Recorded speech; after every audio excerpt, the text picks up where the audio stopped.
And we'll just go back to sharing my screen. There we are. Okay, let's get this going again. Okay, so we'll go back a bit. Okay, so black hole that we can't see, studying the stars gave us its mass and its size. This is the galaxy where that black hole that was imaged. It's an elliptical galaxy. It has over 1 trillion stars. It's about 60 light years across, no, 60 million light years across. It's a huge galaxy. It is so huge that, okay, so this is just its core where the black hole sits. And lots of black holes spew out jets. And this jet is 5,000 light years long. So that's coming out of the very center there. So if you remember, this was the theoretical black hole that they, running computer simulations, got. And this was the actual image that was taken.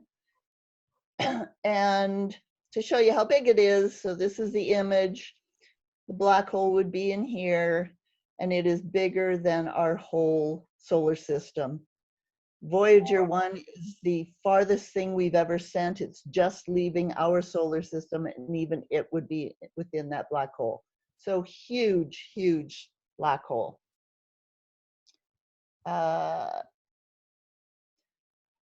That one star that we mainly watched, called S2, just within the last day, it has, not last day, the most recent observations of it have again proven one of Einstein's general theory of relativity, that as an object or light gets closer to a massive black hole, space is warped so much that that light has a harder time getting away.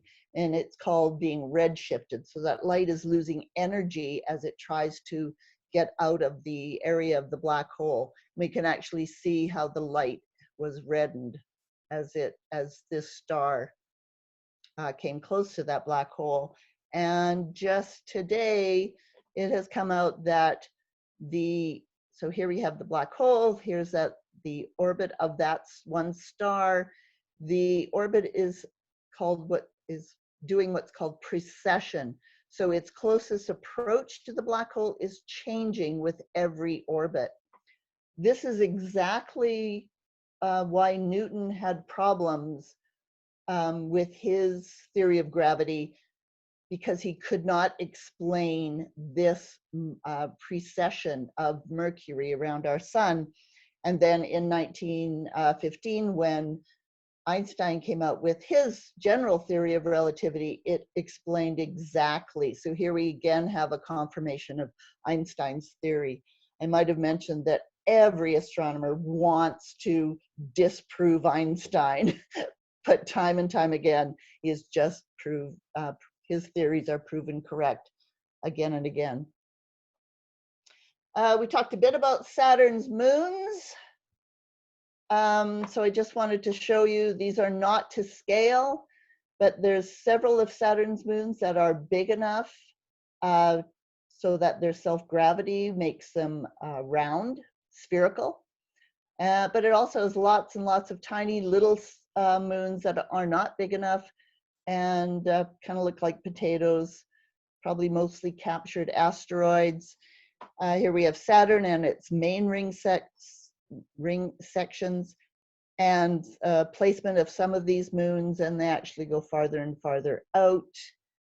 I think I showed you this picture. These are the 20 newest moons that have been discovered. So we've got this one little group in here with elliptical orbits. They're a prograde group, which means they're orbiting Saturn the same way that Saturn is rotating. And then we have this large retrograde group. So all these guys are orbiting in the opposite direction, but they all seem to be snuggled up together and it's the same orbit, except for this one guy in green. And he is actually a prograde moon. So he's with these other guys, but he's going He's going the same way as the other prograde, or the same motion that Saturn, same direction that Saturn is rotating. Talked a little bit of the water on Mars. So this is the lake underneath the South Polar ice cap. And I didn't go into it, but this was not just, oh, take one picture, look at it, and see what it is. They tried for 2 years to see what this could be, and they kept on coming up with that it could only be water. They tried to prove it was everything else. So being very, very cautious about predicting that this water layer is there. But try as they might, it could not go away, and it is there. I got a quick question for you, Colleen. Sure. I'm just wondering, so the prograde groups and so the ones that go the opposite ways, Yep. how does that happen? Well, these are probably all captured asteroids. And it was just kind of whatever direction they were going? Yeah, asteroids, yeah, especially in the early solar system, they, that kind of object was going every which way. So they, yeah, and of course, if they were slow asteroids that Saturn got a little bit close to, and it just happened to grab onto it in its certain order, it can actually change the direction of the asteroids. And over time, I'd imagine in the early universe, they would have been going all different directions, but it looks like that they're kind of in a bit of a plane. Yeah, this is interesting. So conjectures are possibly that it was a large object that broke up due to Saturn's gravity, or a large cluster of asteroids that just happened to be together that it caught all at the same time. That's certainly being discovered, or looked into. Yeah. Interesting. Thanks. So you might have heard about Betelgeuse, that over the last few months has been dimming. Betelgeuse is one of the armpits of Orion. Here it is. It's a huge star. Here we have it's one of the only stars. It's so big that we can actually have a picture of it. So the size of the star compared to the size of Earth's orbit, compared to the size of Jupiter's orbit. So if Betelgeuse was our sun, it would go past Jupiter. Huge, huge star. And we know it's going to go supernova at some point. So when they started seeing it dimming to unprecedented levels, everybody was excited that maybe it's going to go supernova. So as an old star, it has lots of variation in its brightness, and it has several different cycles as it's pulsating in size and brightness. And you can see quite a normal pulsation here. But it also, early last fall, I think it was, it started dimming and went down and down and down. So this is magnitude or brightness, and it got dimmer and dimmer and dimmer. That hasn't been seen for several hundred years. So I say astronomers were really hoping this was actually it getting ready to explode.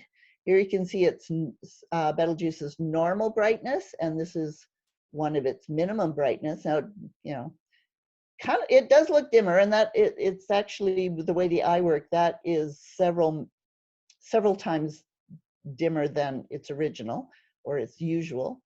But just about a month or so ago, it did start brightening again. So we're not going to see it supernova right now, but sometime within the next maybe million years, it will go. It will blow into a supernova.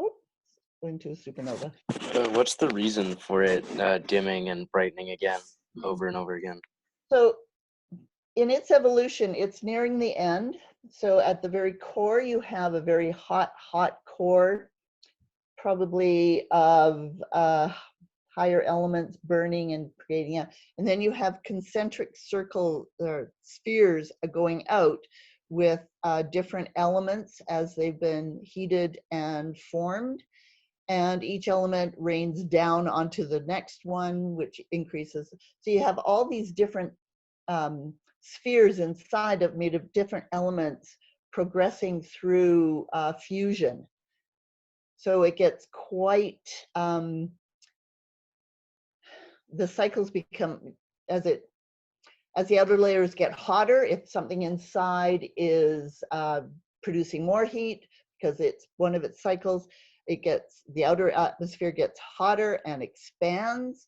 Whenever you expand a gas, it cools down, so then it contracts. And you've got all these different shells of elements being fused, giving off different amounts of heat at different times. So their cycles are not synchronized at all.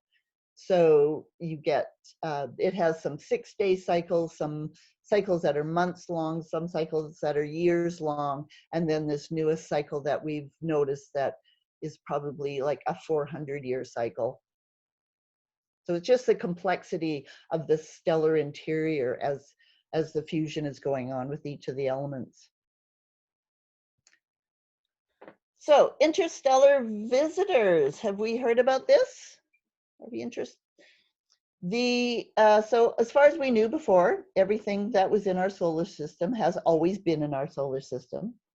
And the first known interstellar visitor, or something from a different solar system, was Oumuamua, discovered on October 19th, 2017.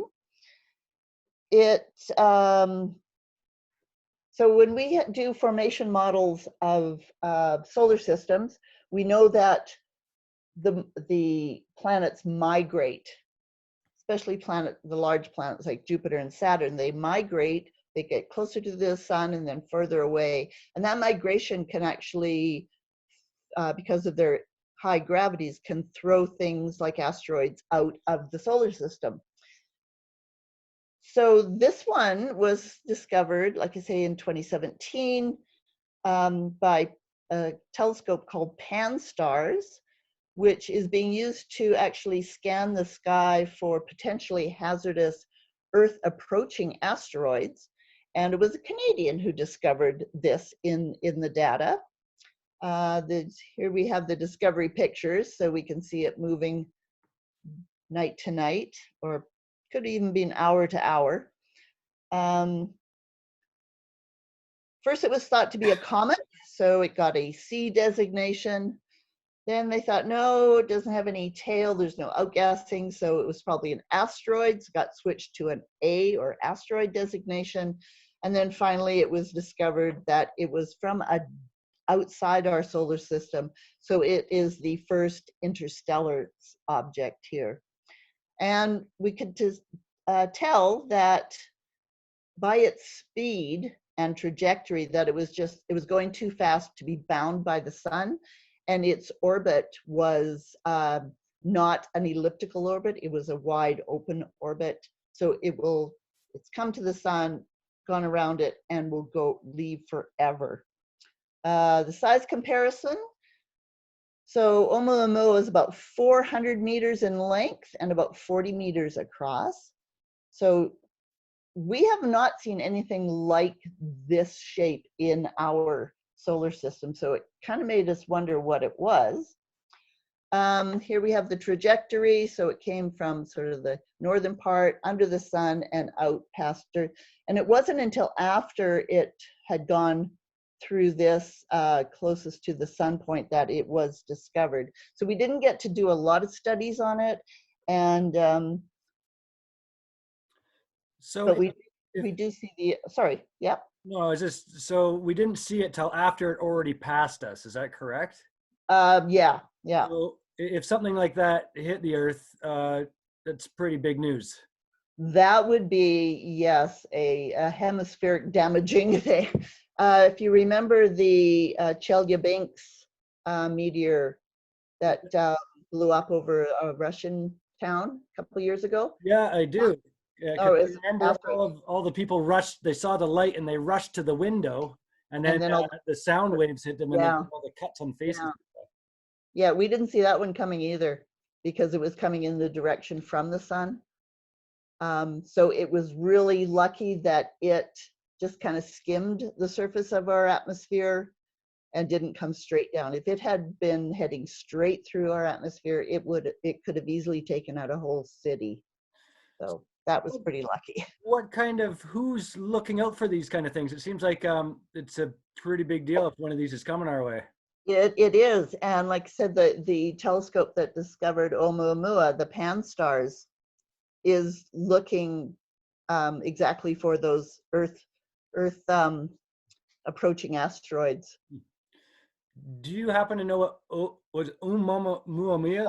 What is it? Oumuamua is Hawaiian. It means a messenger from afar.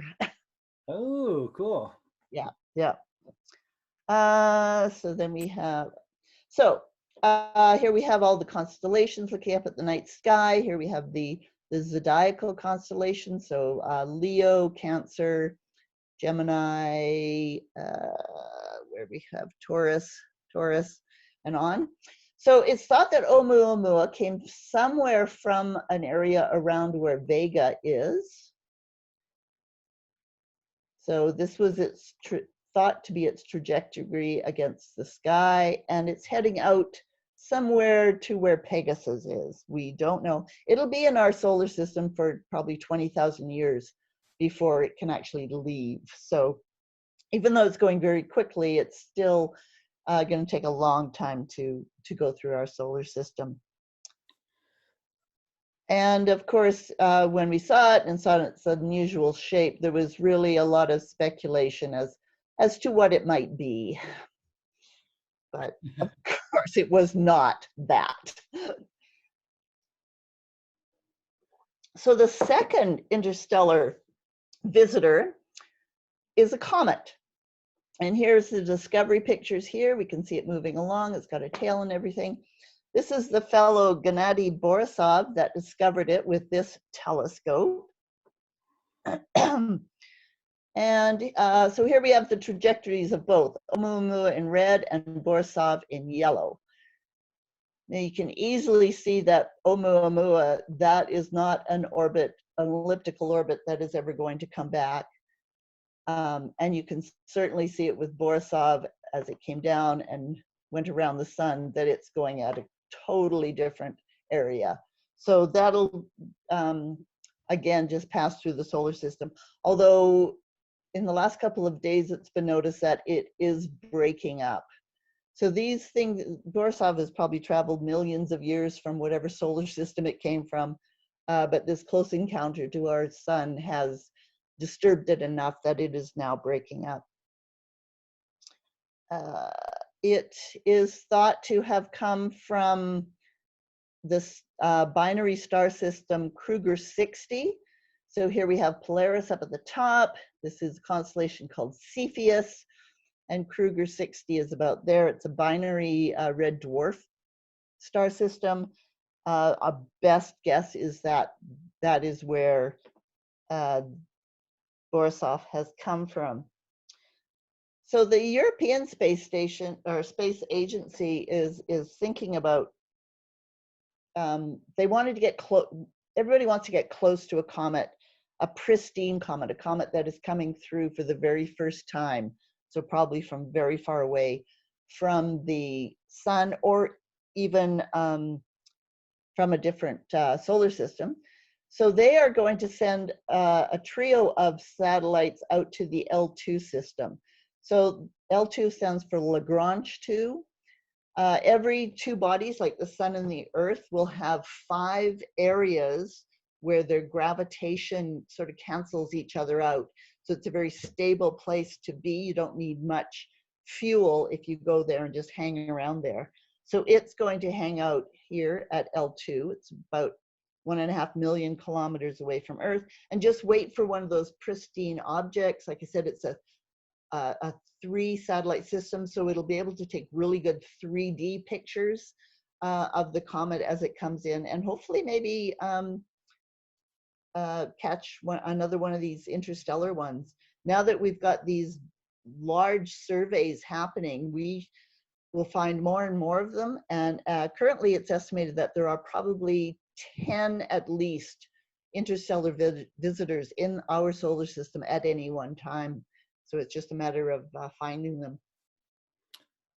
How long are we able to track like Oumuamua? Like how long will we be able to be watching it? Or I don't think we can see it anymore. I think it got too dim, even with Hubble looking at it in the summer of 2018. And then they just kind of do a model and a prediction of where it's going to be going.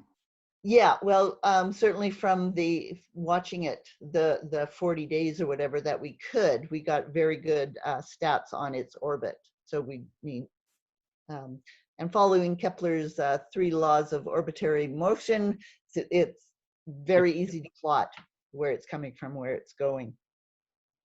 Cool. So this one, this is going to launch in 2028, hang out here, and hopefully within the 5 years after that, something will come along that we can really get a good look at. So what do you think is the closest planet to Earth most of the time? Anybody, any guesses? I've put everybody to sleep. Fine. Well, it turns out, so here we have our inner solar system, the sun, the orbits of Mercury, Venus, Earth, and Mars. And you'll see Earth has a little line drawn from it to its closest planet at any time. And it turns out that about 50% of the time, Mercury is closer to the Earth than any of the planets. Venus about 1/3 of the time, and Mars about 15–20% of the time. So even though our orbits are closer to Venus and Mars, it's actually Mercury. And if you do this with all the planets in the solar system, it still comes out to be Mercury. And that has to do with its fast orbit. It's the quickest one to go around, only 88 days. So it comes up to these other planets all the time when the other planets can be far, far away. I thought that was kind of interesting. A little trivia thing that you can win bets on if do that. A little bit more about exoplanets. Exoplanets are a whole series of presentations upon themselves, and I can certainly do one going into a little bit more depth. But this is the latest data from NASA. Over 4,000 confirmed exoplanets. There's another 4,000 that are candidates that will need follow-up observing from telescopes on Earth and Hubble to exactly confirm that they are exoplanets. Most of them are Neptune-like, so about 1,400 are Neptune-like. About 1,300 are gas giants, and just under 1,300 are super Earth. So planets are a little bit larger than Earth. Of the planets, the rocky planets confirmed 161, and then there's 6 right now that we're not sure. They are confirmed planets, but their actual makeup has not been determined yet. So this is a very busy graph, but it gives us an idea of what kind of planets are out there. Here we have Earth. So on the bottom axis, we have orbital period in days. So you can see it's logarithmic. So 365 is about there for Earth. And then we have sizes compared. So we have, whoops, go back. We have Earth-sized planets. Earth is being, we have Neptune size, so about 4 times the size of Earth. And then the large gas planets, which are about 11 and upsized planets. So far we have found lots of hot Jupiters. So these are large planets that orbit very closely to have very quick orbital periods. So they're very close to their star, orbit their star in the matter of days. And you can actually see a lot of them are orbiting their star within hours. I think 3.5 hours is the fastest one we found so far. So going completely around its star in 3.5 hours. We've also found a lot of cold gas giants. So again, Jupiter size, but far. They have long orbital periods, so they are far from their star.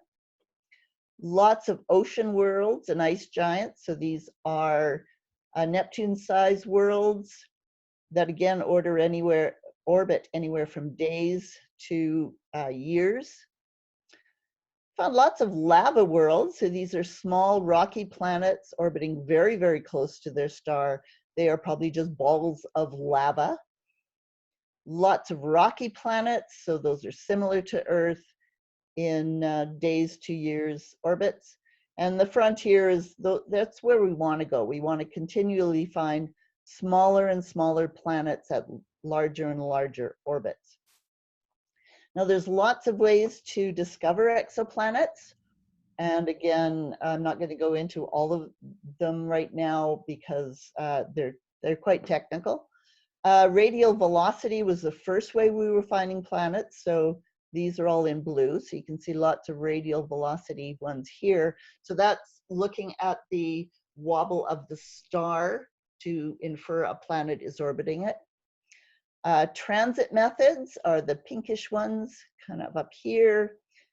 When a planet crosses in front of a star from our point of view, the star's brightness dims a little bit, and we can infer that there is a planet going across it. So lots of transiting planets. Of course, big planets close into the star are the easiest ones to see.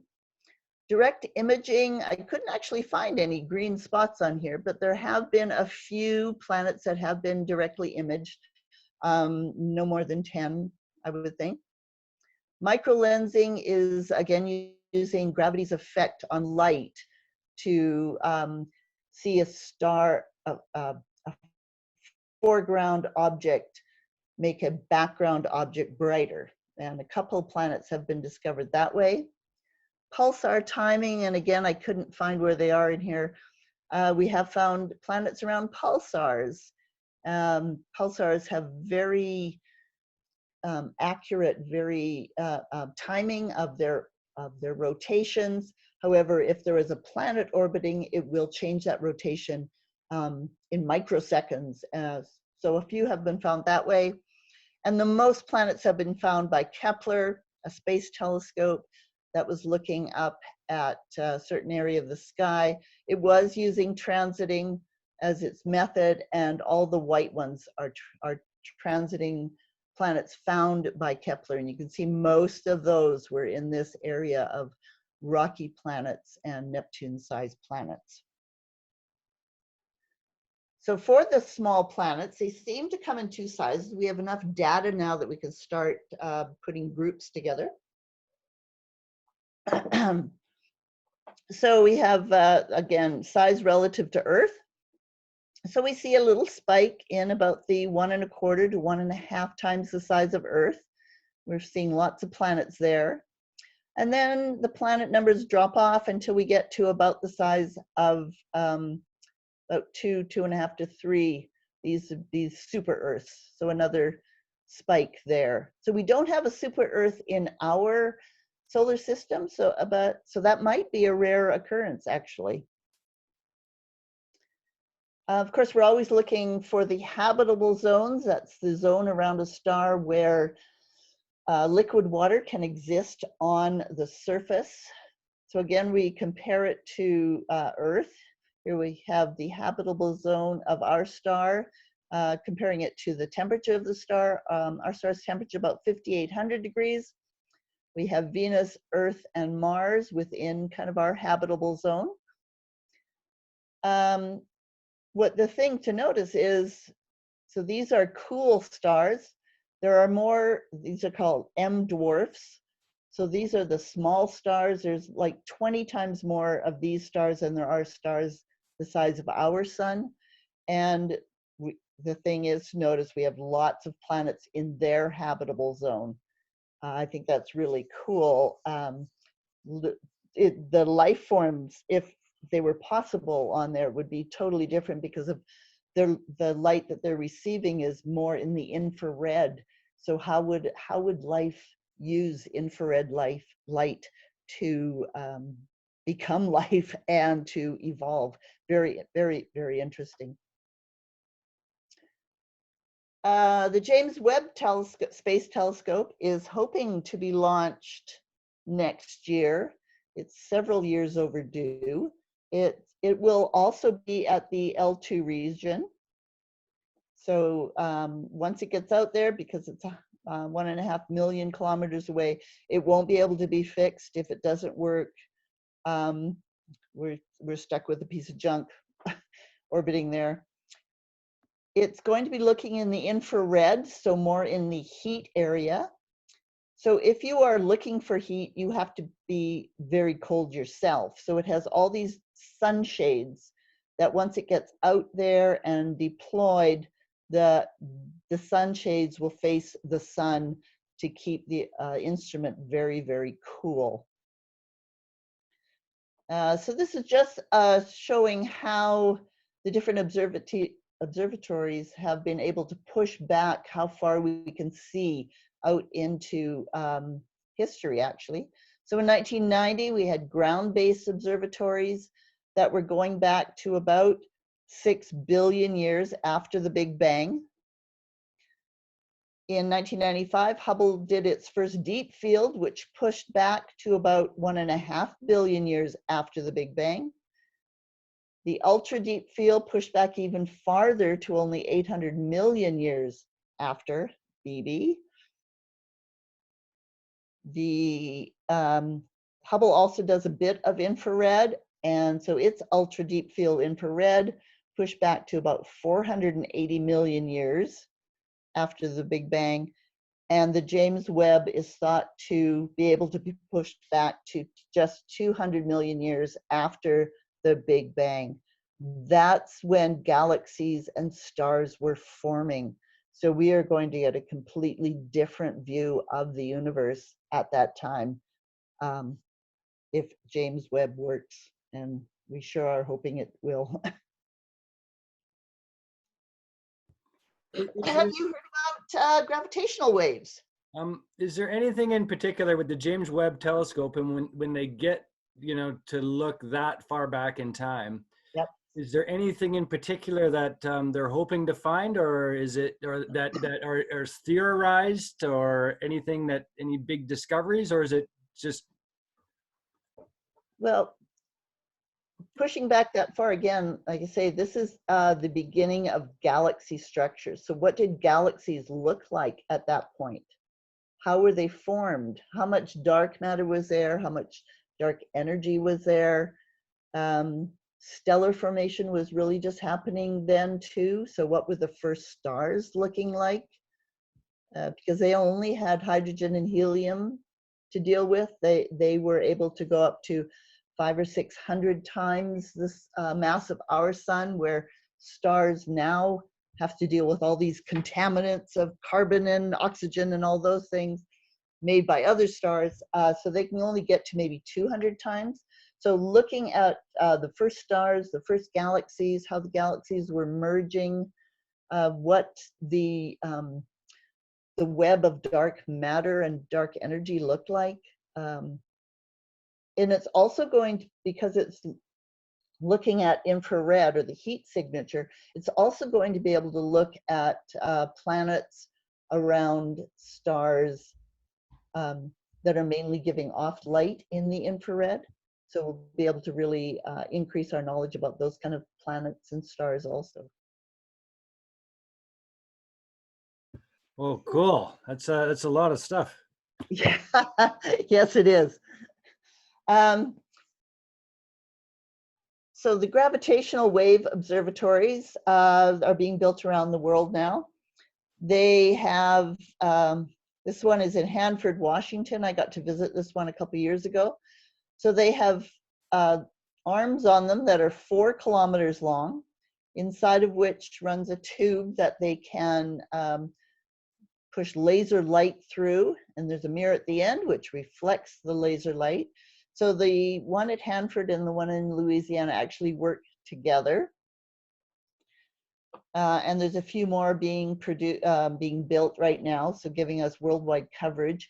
This will enable us to be able to pinpoint exactly where the gravitational waves are coming from. So here I have a schematic. Here's the 2 4-kilometer long arms. So a laser is produced and hits a mirror and is split to go each way. Now what they've actually done is timed the laser so that one will be slightly off phase. So you know when you see a pond that has ripples, and as the ripples come together, if they're both at their peaks, they make a larger ripple, and if they interfere that way, or if they interfere when one's at its peak and one's at its trough, you get a flattening of the area. They cancel each other out. So what they've done is made one of these beams just so slightly out of phase that it will actually cancel out the other, and you get no light coming back to the detector. So if a gravitational waves moves through, it's actually going to stretch and squeeze these arms in opposite directions. So that means that if there is any change in the length of the arms, we will actually get light through.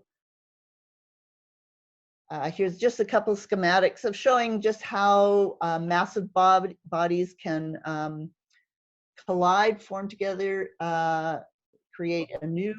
Colleen, I think Tyler has a question. Oh, sure, yeah.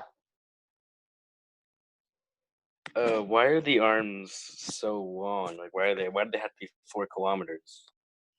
Well, ideally, they'd be a lot longer than that. But even at 4 kilometers, 4 kilometers gives them the ability to measure the gravitational waves that they want without having to deal with too many other things. There is a list of about 300 things that they have to account for when a gravitational wave is found.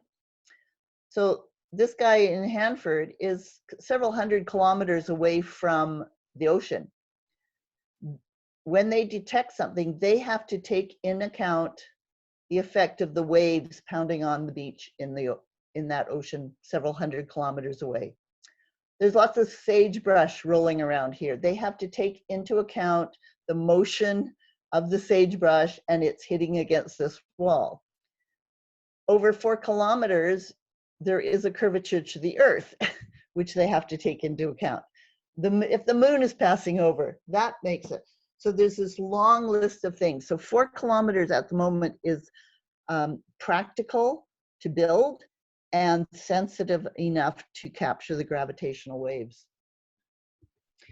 There is one hopefully that is going to be built in space with 3 satellites that are exactly 1 million kilometers apart, sending lasers to each other, and that'll be able to collect the supermassive black holes colliding when galaxies collide. So, so we can just see the disturbance of space-time as 2 masses orbit each other and the giving off of gravitational waves. This thing here, the Earth, okay, it says it's vastly exaggerated. The actual measurements they're doing on the difference of the gravitational waves, the actual measurement is 1/10,000th the width of a proton. That's what they can measure now using these observatories. It's an extremely small amount. Einstein knew that this would happen, that gravitational waves would be given off, and he kind of figured out how small they would be. So he figured that there was no way that we would ever be able to see them. Again, with advances in technology, we actually can detect these gravitational waves. So gravitational wave, this is the first one that was found in 2017. Both like I said, Hanford and Livingston worked together.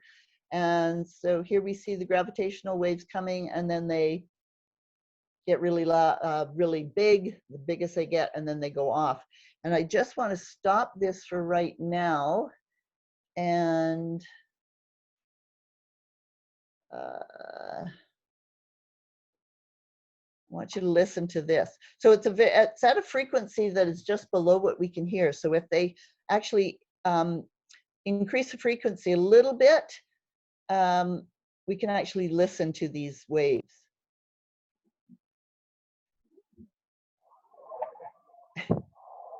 So if you were listening to them, that's what you would hear. You would hear a chirp. I thought that was kind of cool. So let's go back to here. So that's gravitational chirp. When they first started discovering them in 2017, they would take. Oh, Those stars back in 1915 be quiet, be quiet.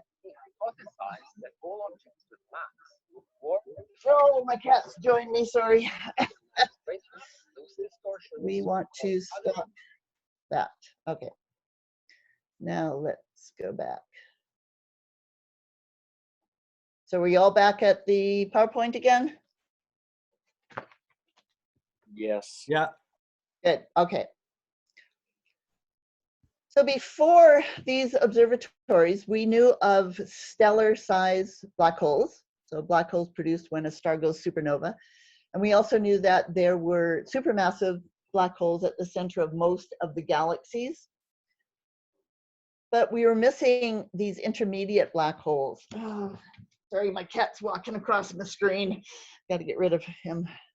But those are exactly the ones that we are finding now. So here we have mass relative to our sun's mass. So we have black holes in the 20 to 30 solar mass range combining into a larger black hole. The total mass of this black hole will be less than the total of those two. That extra mass loss is actually the gravitational waves, the formation and carrying away of by the gravitational waves. So these are all the new ones that have been found. These purple ones were ones that we knew existed from other detection methods using electromagnetic radiation or light. We also knew of a whole bunch of neutron stars. And I think it was last year, the gravitational wave observatories actually observed 2 neutron stars combining into slightly larger neutron stars.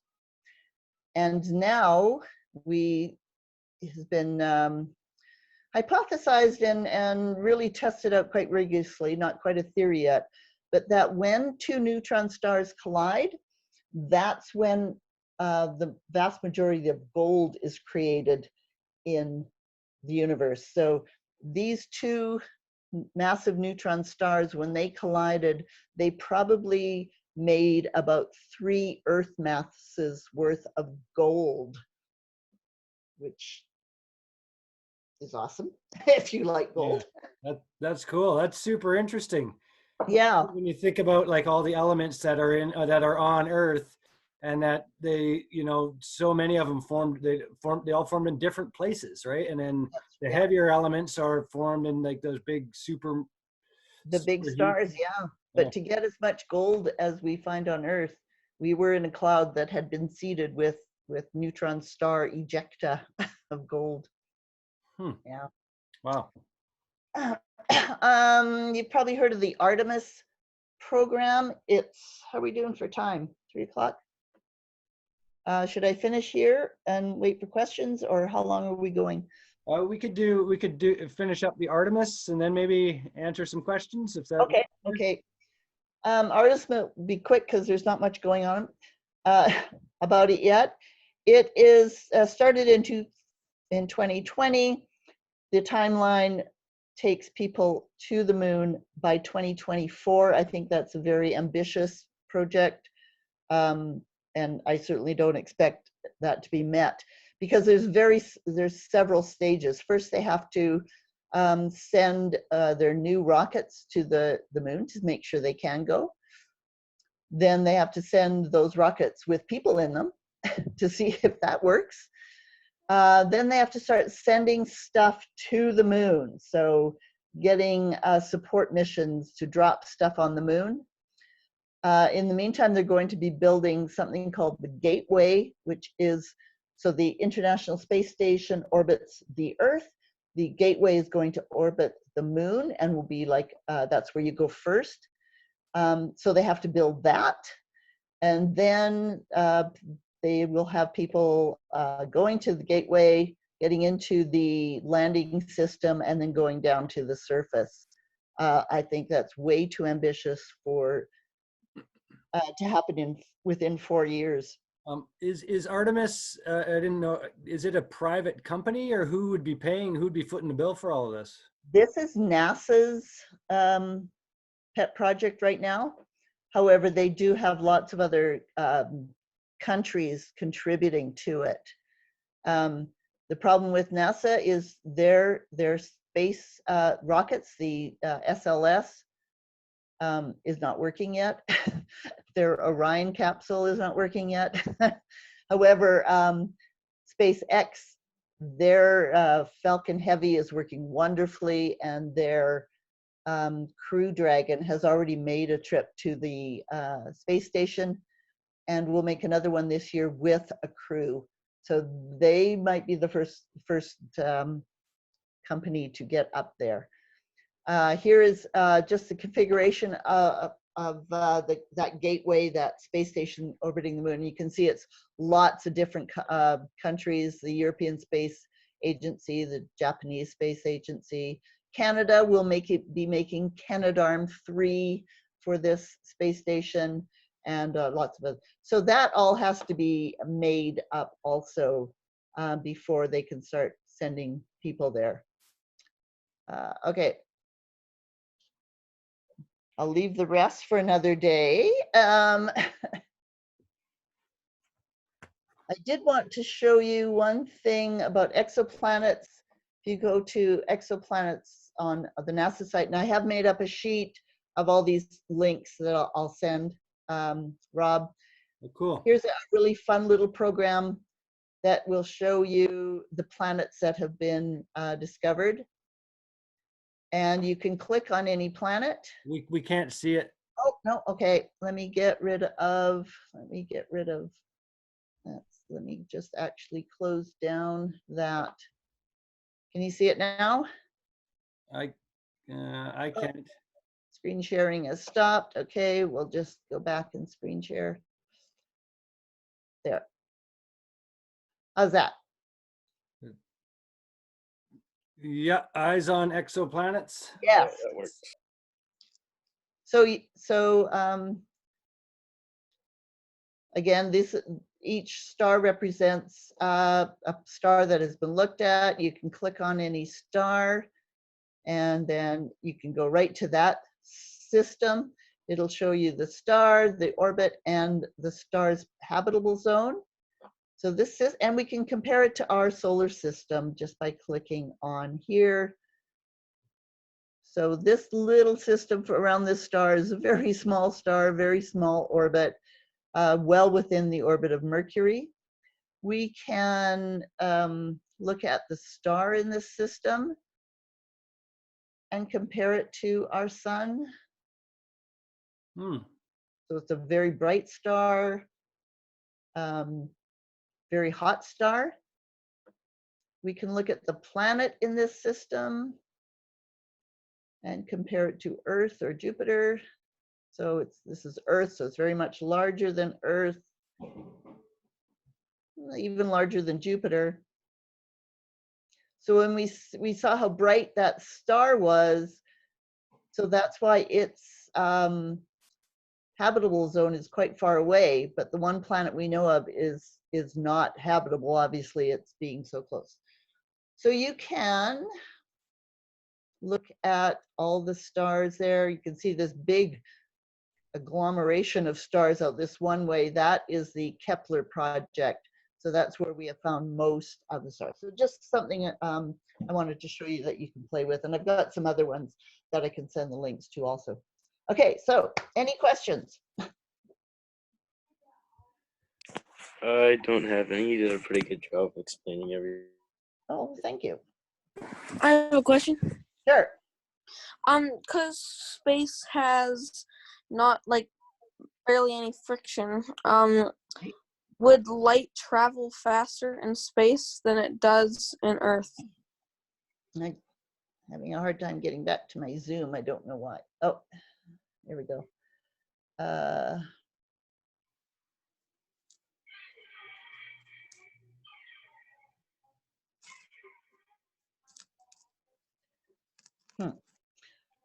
Right. Are you guys seeing anything at the moment? Yeah, we can Yep. see you. You seeing my desktop? We still see eyes on exoplanets. Okay. Yeah. Share. There we go. Okay, I'm back.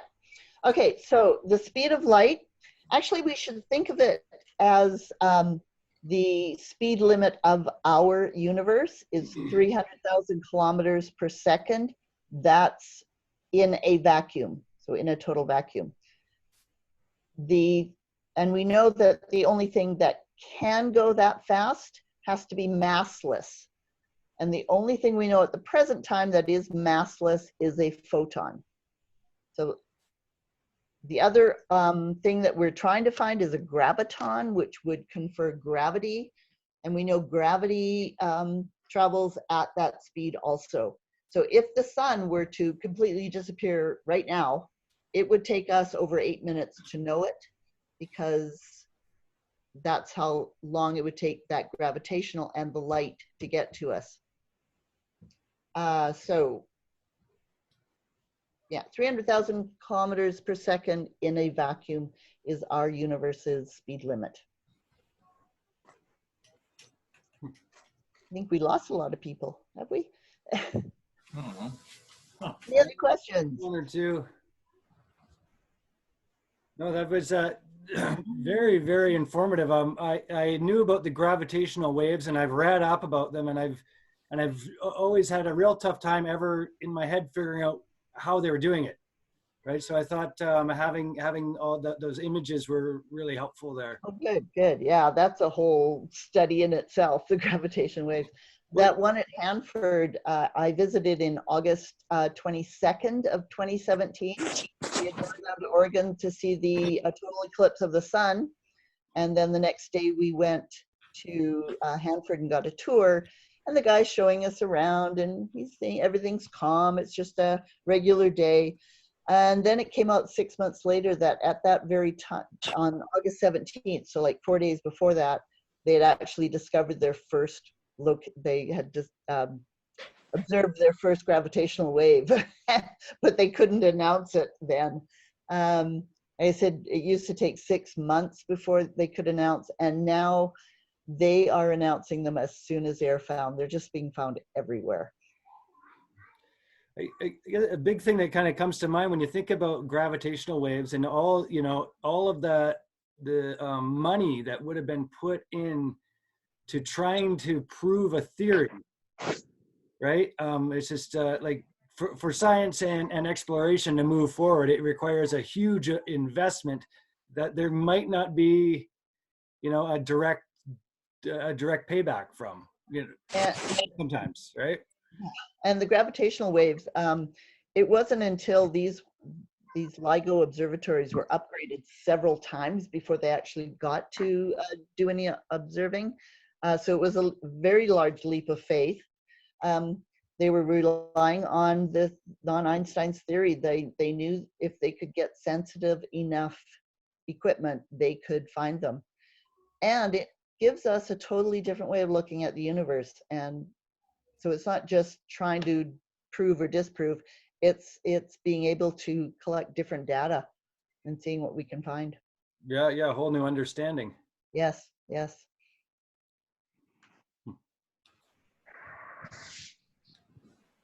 Any other questions or comments for Colleen? I know that was a lot of information. Well, what was something that you found interesting, bud? I did find it kind of interesting. It was a lot of information. Yeah, but a lot of stuff I didn't know. I was like, that's super cool. That's a lot of, and it's crazy how many solar systems and stuff that are out there. And like, I knew there was a lot, but I didn't know there was that many. Like, I was like, wow, that's crazy. But yeah, it's also kind of neat that we're sending stuff out there to try to find. Yeah. So like, potentially 8,000 solar systems within 3,000 light years. wow. Yeah. Newman, how about you? Anything you found particularly I mean, yeah, I think some of it kind of already knew from the presentations earlier that you've done. So it was kind of good, like just kind of rehashing it all and being like, so this is all of it again, kind of thing. But it's really interesting. Nothing super mind blowing, but just kind of in general is really interesting stuff. Good. Yeah, each of these topics could be, you know, a 3 or 4 hour lecture. Yeah. Oh yeah, for sure. How about you, Wyatt? What was something that can't hear you? The diagrams with the black holes. I think that was really interesting. The two combining into a more massive one, yeah. Yeah. The predicted and the observed is pretty neat. Oh, yeah. That's a good one for science. Yes, yes. How about you, Casey? What was something you found pretty interesting? I found the whole overall thing interesting, but I think what I found the most interesting is probably how much like galaxies and stuff. I've always wondered if there was an end to space, because there's always an end to something. Apparently there's even an end to the number pi, so. Maybe not, at least in base 10. Yeah, the end of space, that's a whole other lecture. It could be that it is finite with no edge. Can you find the mass of a black hole? Sorry, what was that? Is there a mass from the inside of a black hole? We know the mass of a black hole, yes. We can figure that out. It's a really simple physics equation. If you see something orbiting something, then you can find out the mass. So we know the mass of our black hole at the center of our galaxy is 4 million solar masses. And that really big one in M87 is 6.5 billion solar masses. So we certainly, and stellar black holes, we know their mass also by seeing things that orbit them. They're in the 5 to 25 kind of range, solar masses. How big is a solar mass? A solar mass, so that's because we know our sun, we put that as 1. And then we can compare everything else to it. So 4 million masses equal to our sun. 4 million of our sun's mass. That's a better way of saying it, I guess. Yeah, so we do that with most things. We compare the diameter of stars to the diameter of our sun, because it gives us something tangible to hold on to and know what we just a comparison to make things easier.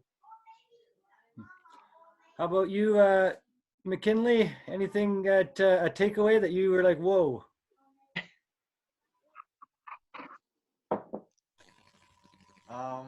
Well, I thought it was really interesting about the Artemis projects. I haven't heard of that before, so that was pretty cool.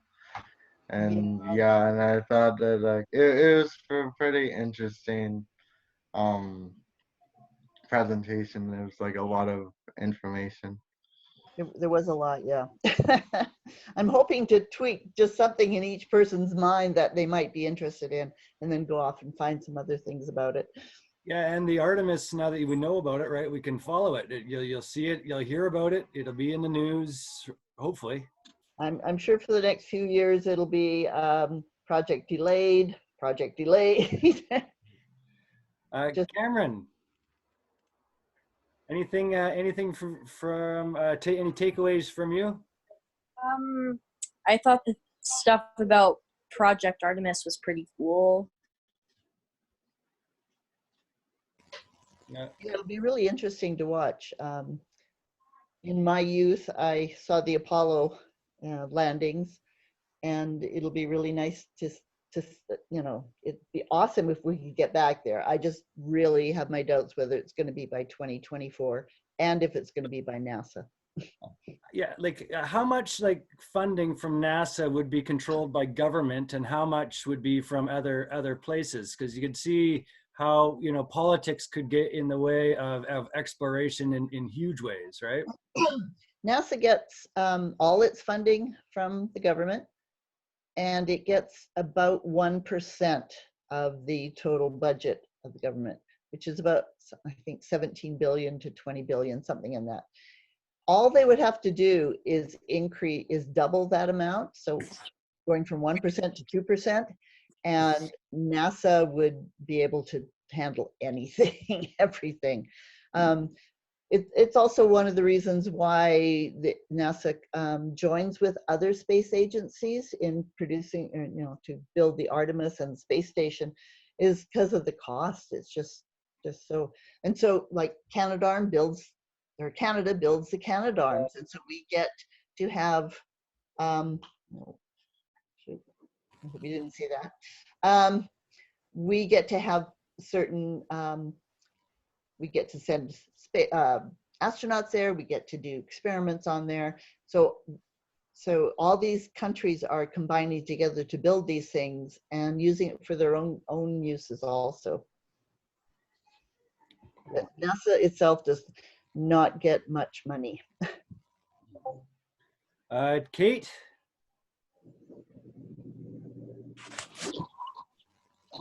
Hello, Kate. Any takeaways? Oh, she might be off getting dinner started, I guess. Dinner. How about you, Hamilton? I found it really interesting that they're still finding gravitational waves. I never heard about that. I always just assumed it was just the one they found. Oh yeah, no. They found hundreds now, I think. And now with all the other wave observatories coming online, they'll be able to pinpoint exactly where those waves are coming from too. So then they can use optical telescopes like Hubble or ones on Earth to look at that area and see if they can see what's going on. A little bit. Is it?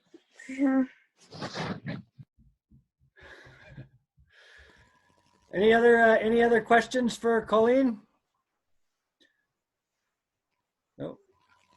As far as I guess as far as your projects that people were working on, are people do have the option of working on those, and we could set up a time for people to present if they like. Maybe I'll send that out I'll put it on the Google Classroom.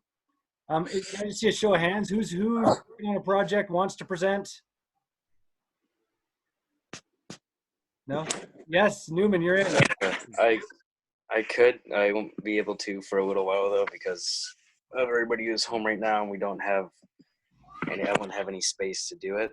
But once my sister gets out of self-isolation and I get back down into my room, I'll be able to do it, but that'll be in a week and a half or so. Week and a half or so? Okay, bud. Yeah. As I need far a little as, to just kind of finish researching and preparing and everything.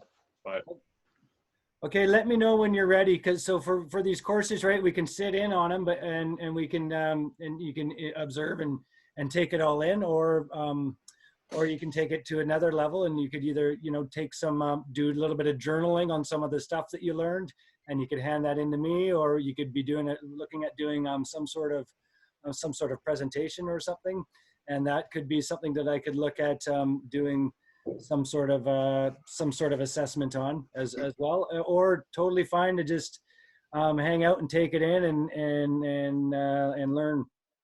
So whichever way you want to dice it up is all good.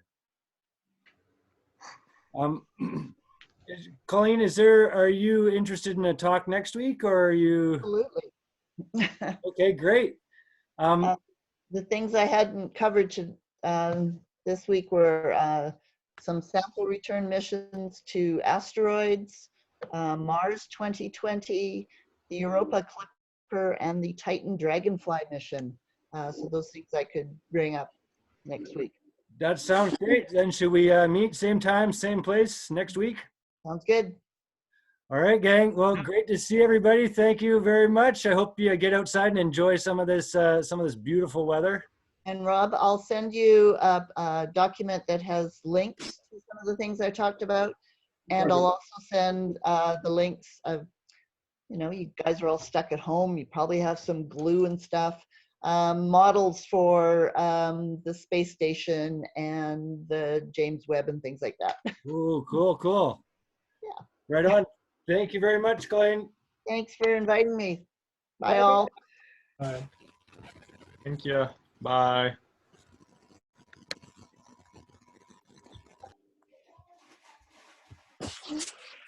Bye, everyone. Bye, Cameron. Bye, Casey. Bye.